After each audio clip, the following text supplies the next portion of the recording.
petit clin d'œil, donc la lune de cristal, la date précise, c'est pas au jour près, de sa chute, c'est 14 300 ans. Pourquoi? Dans des arbres stratifiés, on a retrouvé des traces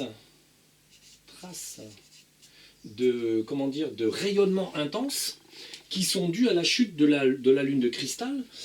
Ils ont dit que c'était une éruption solaire massive, extrêmement forte et tout. Pas du tout. C'est pas du tout le soleil qui a laissé des traces dans ces arbres-là stratifiés. C'est la lune de cristal. Elle est tombée exactement il y a 14 300 ans et certainement quelques jours et quelques heures. Mais en fait, quelques années de plus. En fait, quand elle est tombée, le fait qu'elle tombe et qu'elle se... comme je vous avais expliqué, c'est quand même un astre qui était fait de plusieurs couronnes comme ça, qui oscillaient les unes dans les autres, avec un cœur de cristal. Ça émettait des fréquences particulières, mais ça émettait une énergie phénoménale. Donc quand il y a eu des réglages et qu'elle est tombée, elle a fait une explosion de gamma. Justement, elle a fait des explosions de gamma, de radiation intense, comme si le Soleil avait fait une énorme éruption. Et c'est elle qui a généré ça et c'est ce qui a détruit, on va dire, la plus grosse partie de la destruction est intervenue de l'impact de l'explosion. L'explosion énergétique qui a tué quand sur Terre, on va dire, quand sur Terre ça a émis un faisceau d'explosion, l'impact. Les impacts extrêmement forts à certains endroits ont littéralement tué les gens. Ça n'était absolument pas genre un petit flash photographique. Ça a émis des radiations mortelles et ça a annihilé la vie à certains endroits, mais fortement, parce que ça déconnait pas, quoi. Ces arbres-là sont morts là. Ils en sont morts, ils sont tombés, ils sont restés, ils se sont stratifiés, le pied de l'arbre s'est stratifié. Je crois que c'est en Angleterre qu'ils ont trouvé ça. Donc, et d'ailleurs, l'Écosse et tout ça, et Minchi, c'est parce que c'est par là que le plus gros de la destruction a été enregistré. L'Écosse était un endroit beau avant. Et les terres qui l'environnaient étaient beaux avant. Donc voilà, ça c'était la date précise, documentée par une erreur d'interprétation. Ils pensent que c'est le soleil, mais c'est pas le soleil. Moi, tout de suite, quand j'ai vu cette date-là, ça m'a tout de suite tiqué l'oreille. Donc, on a été vérifié. Information. Ouais, alors là, les contes, mythes et légendes. Des hommes à... Alors, il y a un tableau qui est assez vieux. Un tableau, une peinture, hein. Je crois que c'est espagnole ou italienne, où il y a des hommes qui n'ont pas de tête, c'est assez amusant. Il y a des hommes comme ça, et hop, et en fait, ils ont la bouche, les yeux et le nez là, des sortes d'hommes-troncs, hein, et les pieds, tac, des hommes-troncs comme ça. Alors c'est... Contes, mythes et légendes, alors c'est une version qui, en fait, c'est resté en tant que légende, et plusieurs explorateurs ont affirmé être tombés sur des tribus d'êtres avec la face sur l'abdomen, et des êtres avec une seule jambe et un grand pied, le tronc et puis les bras, hop, tac, et la tête. Donc avec un très grand pied, machin truc. Voilà. Des petits gars comme ça, genre je mets un short, même si c'est un short monojambe, soi-disant des êtres comme ça. Bon, celui-ci avait, hop, était normal, soi-disant au-dessus, et là il disposait que d'une seule jambe et d'un seul pied. Alors, ça a fait l'objet de 2-3 constatations, patati patata, soi-disant ils étaient tombés sur des tribus qui ressemblaient à ça. Bon, c'est faux, c'est des mecs, là, ils ont complètement pété les plombs, c'est de l'endémurgeage mental, ils ont rapporté des choses qui ont entièrement, c'est entièrement imaginaire. Nous on a regardé, il n'y a jamais eu de ça, jamais. Il y a eu d'autres choses, mais il n'y a pas eu ça. Ça, c'est vraiment du neuneu cervelle que d'autres abrutis ont repris et ont confirmé qu'ils avaient des nœuds dans la cervelle. Et ils ont dit que donc ça arrivait. Alors, contes, mythes et légendes, on va mettre Delphine Jubilard. Donc, l'enquête n'avancera jamais et donc est bouclée. Et donc, en fait, on ne saura jamais où est le corps, bien qu'il soit au fond, comme je l'avais dit. Donc, en fait, c'est la preuve, quelque part, que quand la source ne veut pas quelque chose, moi, j'ai littéralement, en fait, écrit à la gendarmerie que les choses étaient comme ci, comme ça. Mais en fait, voilà, je fais partie des soi-disant pseudo-médiums, pseudo-ci, pseudo-ça, donc ils ne prennent pas au sérieux les gens comme nous, parce qu'on ne sait rien du tout, qu'on est bêtes. Donc, la source voulait pas que ça se trouve. Peut-être un jour, un bout du corps remontera. On verra bien. Pour l'instant, ça reste en stand-by. C'est pas de chance pour elle. Il n'y aura pas d'accusation totale. Donc ça, c'est pas important. Alors, contes, mythes et légendes. Le Gulf Stream. Le Gulf Stream. Alors, le Gulf Stream. Le Gulf Stream. Comme je l'avais dit, s'arrête et est en cours d'arrêt.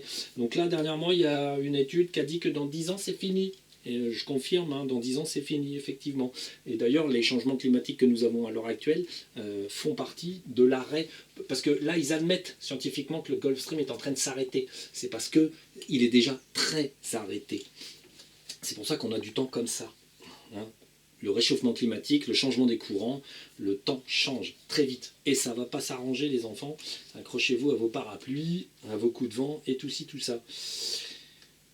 C'est pas fini. Donc ça, oui. La capitalitite. Alors, ouais, on va rester dans les bricoles. Ah, Louvre. Une statue à 2 têtes. Donc au Louvre, il y a une statue à 2 têtes.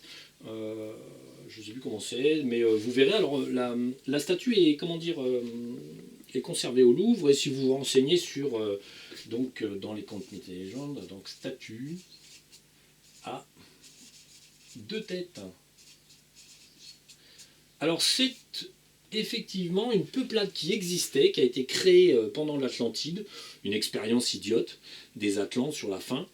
Donc il y avait une peuplade effectivement de gens plus ou moins à 2 têtes, mais en fait la lignée s'est arrêtée due à la complexité des accouchements. Parce qu'en fait, bon, ils ont survécu après l'Atlantide, c'était des expériences idiotes de certains scientifiques atlantes, sur la fin, comme on avait le droit d'être con à la fin. Donc ils ont créé effectivement, il y avait une petite tribu de personnes qui avaient 2 têtes. Bon, ça a duré un certain temps, ça s'est éteint de soi-même, tout simplement parce qu'en fait, c'était pas tellement viable au niveau de la reproduction et de l'accouchement. Ça faisait beaucoup de morts à l'accouchement. Donc ça c'est bon. Ah, allez, Jésus, où est-ce qu'il est mort? Hein? Parce qu'en fait, comme je vous ai expliqué, je vous réexplique pas. Donc, question, je me suis dit, tiens, qui est mort en premier, sa femme ou lui? Donc les deux, Jésus et sa femme, sont enterrés donc Paris Grand Couronne. Alors je vous rassure, donc pendant que le monde entier, enfin pendant que tous les crétins cherchent Jésus en Palestine, un truc, avec un tombeau marqué ici Jésus, en fait il est enterré Paris Grand Couronne, il est sous le bitume, les baraques et tout le reste. Donc ne cherchez plus avec votre détecteur la dent en or de Jésus, ça n'est pas la peine. En fait c'est un clin d'œil, c'est pour véritablement que vous compreniez que voilà, cet être si exceptionnel dont l'histoire a entièrement bidonné, quand il est mort, à un âge assez avancé, il avait une bonne centaine d'années, sa femme est morte assez vieille aussi, elle est morte avant lui, il l'a fait enterrer en fait pas loin de la ville de Paris, qui était à l'époque Lutèce, là où il habitait, il était herboriste et magnétiseur, et en fait il s'est discrètement fait oublier.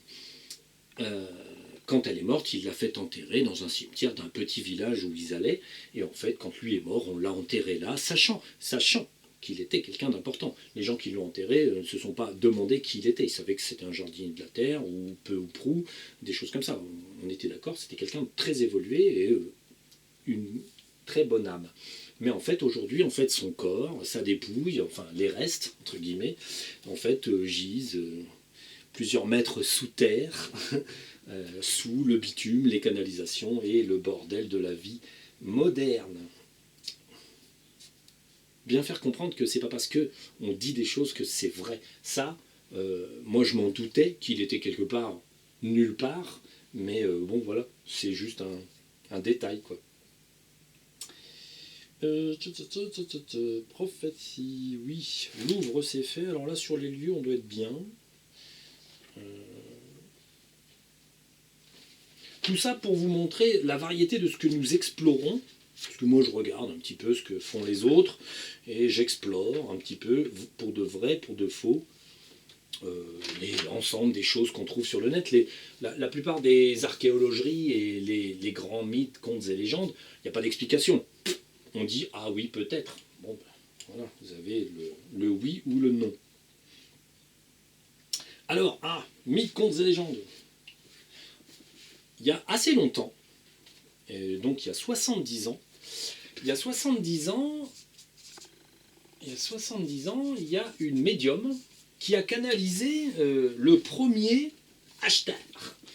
Alors, Ashtar. Alors là, on a une petite équipe, là, le groupe Ozol ou Osol, guidé, organisé par Mathieu Monade, qui vont en hypnose. Ils se sont fait une petite étude sur Ashtar. Alors moi, des Ashtar, j'en avais déjà cramé des centaines de milliers, quoi, des Ashtar. J'étais allé le voir, on était allé voir ça, on lui avait mis une bonne peignée. Mais en fait, comme c'est un DD, en fait, il se duplique, et si vous en laissez un, il va continuer à se dupliquer, continuer ses âneries. Donc Ashtar, c'est le mythe, contes et légendes, d'un commandant des forces galactiques. Donc, qui est ce personnage Ashtar Sheran Ashtar Sheran, commandant des grands vaisseaux et patati patata. En fait, à l'origine, on a regardé, c'est une médium qui a canalisé au tout départ un dragon qui était à cette époque-là, il faut savoir que les dragons pouvaient être infestés par de l'ombre, parce qu'en fait, c'était il y a 70 ans, la lumière n'était pas encore vraiment arrivée. Donc ce dragon était emmerdé par un Dédé qui, en fait, et d'ailleurs le dragon on le connaît, on l'a retrouvé. C'est un dragon qui était pourri par un Dédé, qui était assez fort pour l'emmerder. Et donc la médium a canalisé le dragon, qui lui avait un fond de lumière intéressant. Et du coup, le Dédé, lui, il rajoutait sa sauce. Il a exploité la lumière du dragon pour se nourrir et pour en fait se faire passer pour quelque chose d'intéressant. Et il a commencé cette grande histoire d'Ashtar, Ashtar Sheran, commandant des troupes de Dédé abrutis. Et avec le temps, le Dédé s'est dupliqué, il en a envoyé à droite, à gauche, patati patata, et donc on a notre équipe de Mathieu Monade et Co, qui un jour se sont interrogés, qui est Ashtar, que fait Ashtar, et ils sont tombés sur un Dédé, pas celui-ci, une duplication. Ils sont tombés dessus et l'autre il a bien dit oui il y a des mauvais, mais rassurez-vous, moi je suis un bon, donc pas de problème, ne vous inquiétez pas, vous êtes juste en train de vous faire embobiner. Donc voilà, ça c'était pour Ashtar, donc les origines. Ça a 70 ans déjà, c'est pas si mal. Et ensuite ça s'est vu sur le net, et ensuite c'est arrivé aux petits gens qui se posent la question. Est-ce que c'est bon, est-ce que c'est mauvais? Et en fait, dernièrement, les derniers à s'être posé les questions se sont fait avoir, comme d'habitude. Je vais revenir d'ailleurs sur le sujet. Donc, Ashtar. J'avais déjà vu que c'était une connerie, et on l'avait déjà déboîté. Et cette fois-ci, en fait, on a été déboîté le DD d'origine et tout ce qui était connecté. Ce qui ne veut pas dire qu'un autre Dédé va pas reprendre le flambeau. Tiens, ouais, moi je suis Ashtar. C'est pas difficile. C'est de la duplication, c'est de l'égrégore. Il reste certainement un égrégore d'Ashtar. Il aurait fallu qu'on déménage aussi l'égrégore. Et même comme ça, il resterait des souvenirs dans tout un tas de gens que Ashtar, soi-disant, existe. Donc, ça continuera. Même si on a déboîté le Dédé d'origine et tout ce qu'il a dupliqué, et tout ce qu'il a inventé, ses sous-fifres, ses supérieurs et tout le reste. C'est pas facile d'arriver à gommer véritablement 100% quelque chose, c'est presque impossible. Donc, alors, dans les contes, mythes et légendes, Fatima. Donc, à Fatima, en Italie, il me semble. Alors, à Fatima, on a comment dire, il y a un S, semble-t-il. À Fatima, on a des miracles, des ci et des ça, et toujours Monsieur Mathieu Monade qui nous fait un truc sur Fatima, et puis donc tout ça c'était l'action de ci ou de ça, et puis ensuite il y avait d'autres choses. Donc, alors à Fatima, il faut savoir qu'il y a effectivement eu donc des illusions d'optique qui ont été créées. Hein. Alors c'est pas les Illuminati, hein, ils n'avaient pas le temps. Ils n'avaient pas les moyens, pas le temps. En fait, c'est les petits gris. Nos petits gris hypertech, là, qui sont cons, un peu comme des manches à balai. Ils voulaient voir, en fait, si on impressionne une population, c'était ça l'idée, quoi, on impressionne une population avec un pseudo-miracle à la con. Donc là, ils ont fait une sorte de deuxième soleil, tout ci, tout ça. Les gens ont réellement vu quelque chose. Parce qu'en fait, les petits gris, ils ont envoyé une petite boule d'énergie, ils ont fait un peu de pseudo-soleil, ils ont fait un lever, un coucher, ils ont fait les cons, quoi, ils se sont amusés. Et ensuite, ils ont observé donc la persistance de croyances et de, en fait, l'impact que ça peut avoir sur la personnalité humaine. C'était ça qui les intéressait, voir un peu est-ce que c'est important de faire ça ou est-ce que c'est nul. Bon, voilà, l'expérience, ça reste une expérience, hein. C'est une expérience des petits gris. Petits gris. Ils sont pas bons, ces petits gris-là. C'est un peu des tâches, quoi. Bien qu'ils soient très évolués au niveau technologique. Voilà. Monsieur Jésus s'est fait enterrer. Alors, on va revenir après sur lui. Alors, c'est pareil. Sur le net, par exemple, vous avez un gars, un Américain, s'appelle Bill. Moi, quand j'ai vu son histoire, j'ai tout de suite flairé l'embrouille. Tortorella. Alors c'est pas, lui, c'est pas volontairement qui s'est l'embrouille, il s'est fait embrouiller dans l'astral, c'est tout. Ce monsieur a fait un séminaire à Tucson, non, c'est pas Tucson, c'est à Phoenix, il me semble. Il est à Phoenix, il explique son histoire, pouf, il a eu une maladie, peut-être une expérience à la con des Illuminati sur le Covid, d'ailleurs.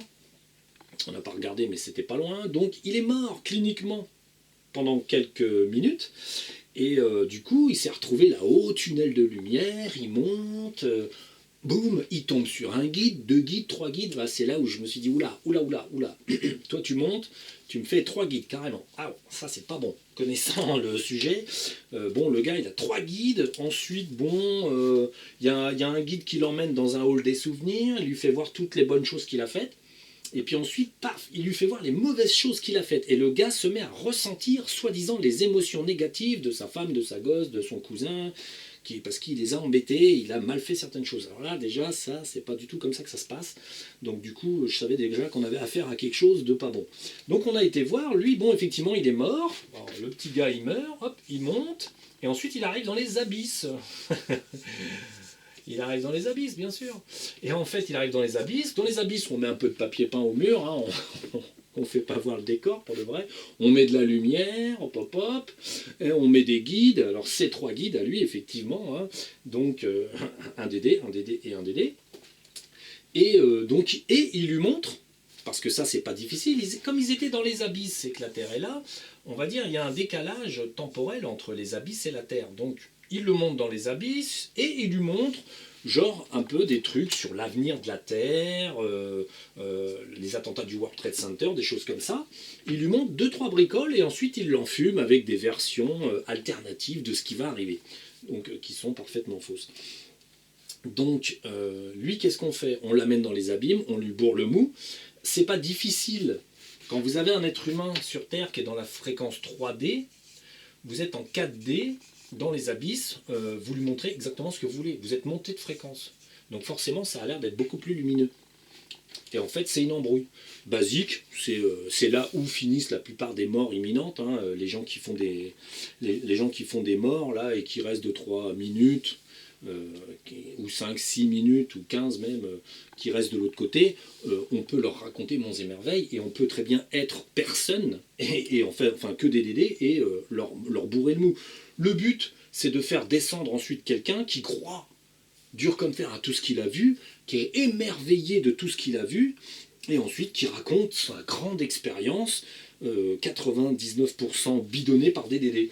Le seul truc de positif à un moment donné, comme il devait redescendre sur Terre, il y a quelqu'un qui est venu de l'astral, une personne de sa famille, et qui lui a dit « Ah, c'est pas l'heure, il faut que tu retournes. » Hop.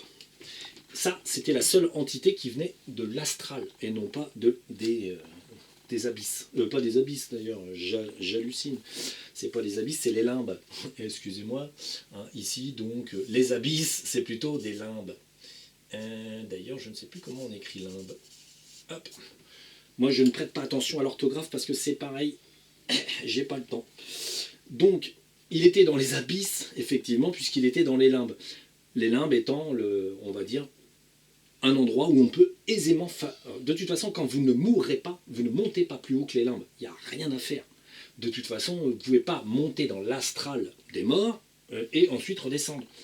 C'est pas possible. Quand vous assistez à... Vous restez toujours sous le niveau de la mort. Sinon, de toute façon, si vous montez un peu trop haut, le problème c'est qu'il y a destruction de certains corps, donc vous ne pouvez plus redescendre. Donc vous êtes obligé de vous stocker en 4e dimension, mais basse 4e dimension, dans les limbes abyssales si on veut. Et en fait, on vous fait des messages, des machins, des trucs, mais la plupart du temps, les gens qui montent, qui ont des messages et qui redescendent, ils restent dans les limbes, et surtout, ils restent mal, très mal accompagnés. Donc voilà, monsieur Bill Tortella, c'est bien, il était content, mais il s'est fait enfumer. Une personne ne peut pas juger si elle se fait enfumer ou pas quand elle n'a pas les connaissances fondamentales. Pour elle, tout est merveilleux, tout est lumière, tout est fantastique. Ils ne peuvent pas être objectifs. Donc voilà, petit détail sur une personne qui qui raconte sa vie sur Internet et qui dit qu'il est plein d'espoir, plein de bonnes choses et plein de mensonges, mais lui, il n'est pas au courant. Et il ne peut pas être au courant parce que de toute façon, ça le dépasse. En termes de compétences, il n'est pas finalement...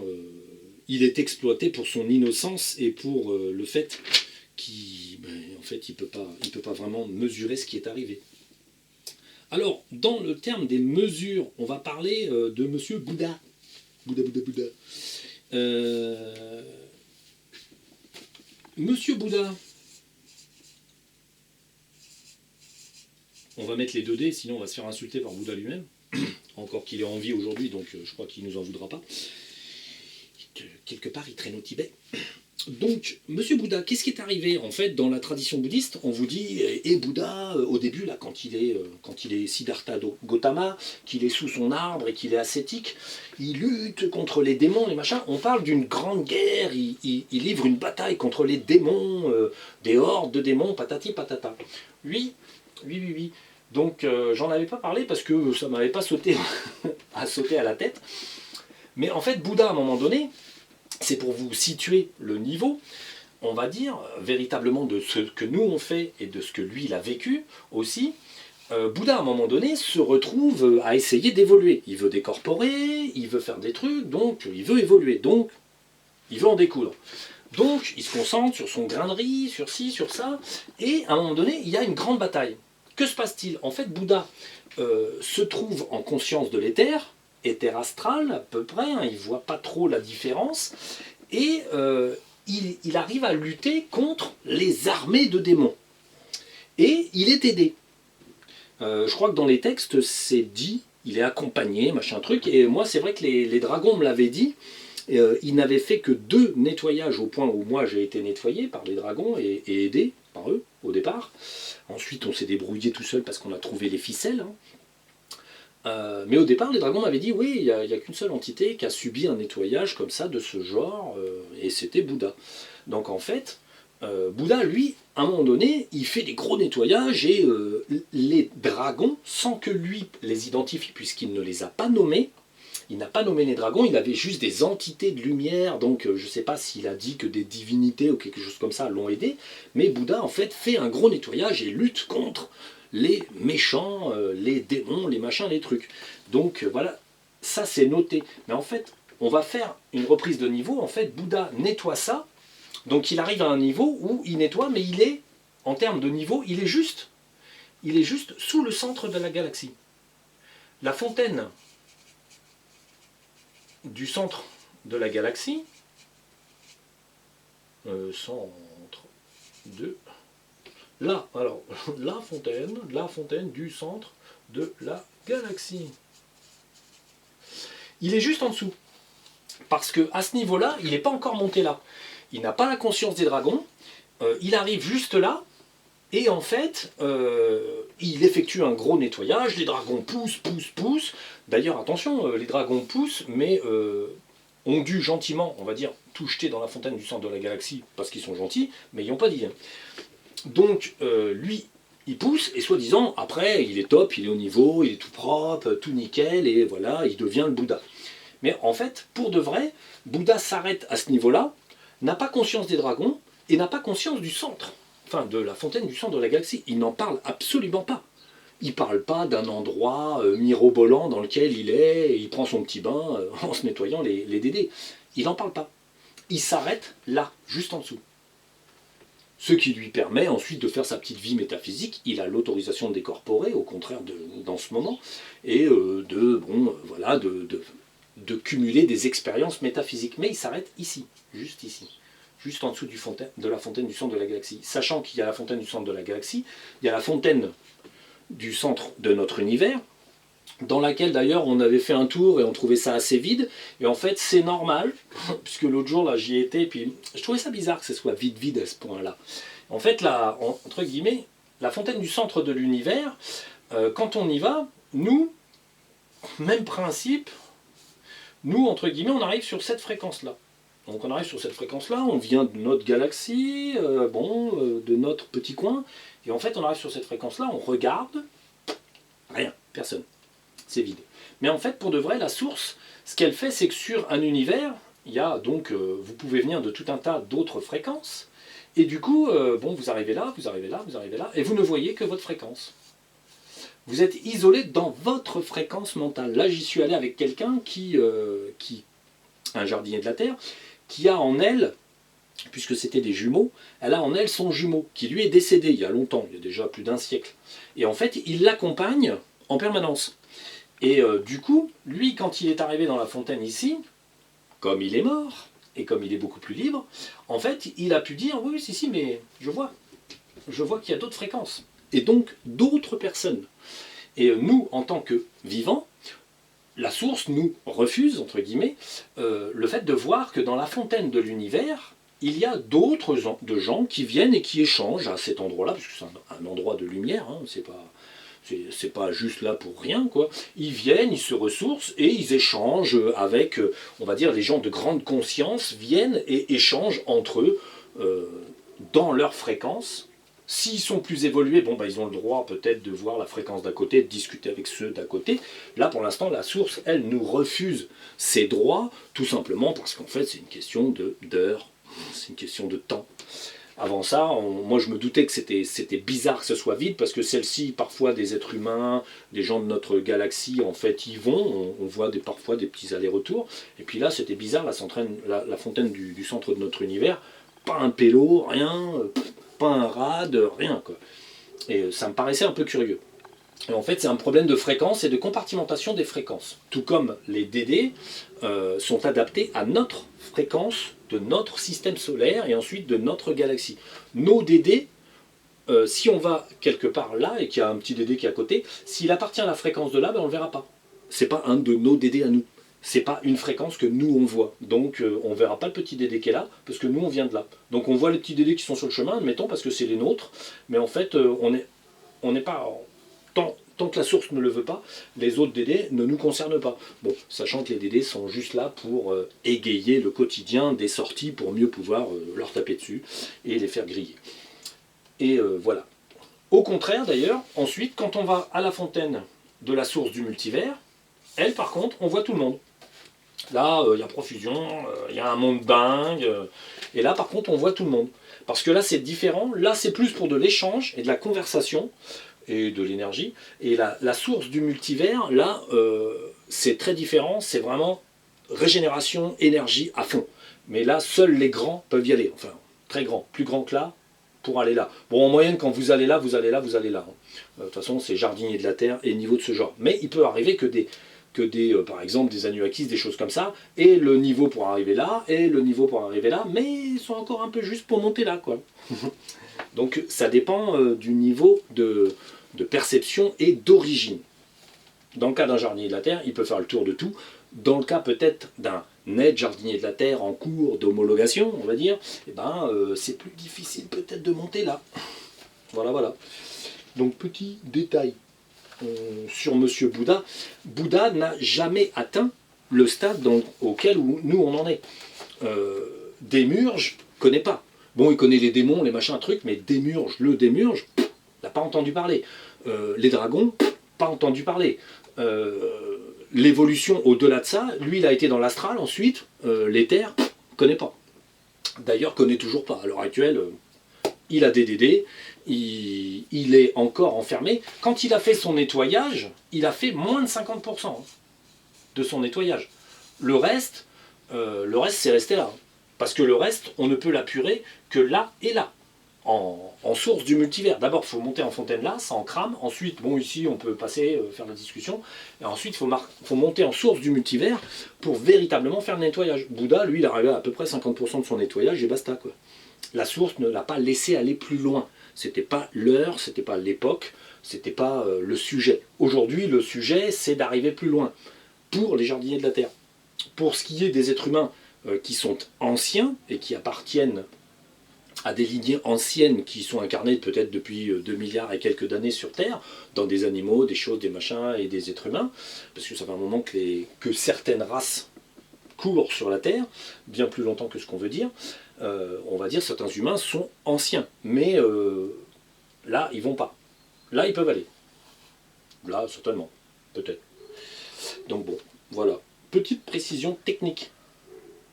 Ça n'intéressera personne, mais bon, en gros, à l'heure d'aujourd'hui, moi quand je vous parle, je suis de toute façon bien plus propre que lui. Parce que moi j'ai mes démurgiens, on va dire mes petits dédés de la semaine, des 15 jours, mais c'est tout. En fait, le fond de l'entité est beaucoup plus propre. Pourtant, je ne peux pas décorporer parce que la source ne le veut pas. Je ne peux pas voir dans l'éther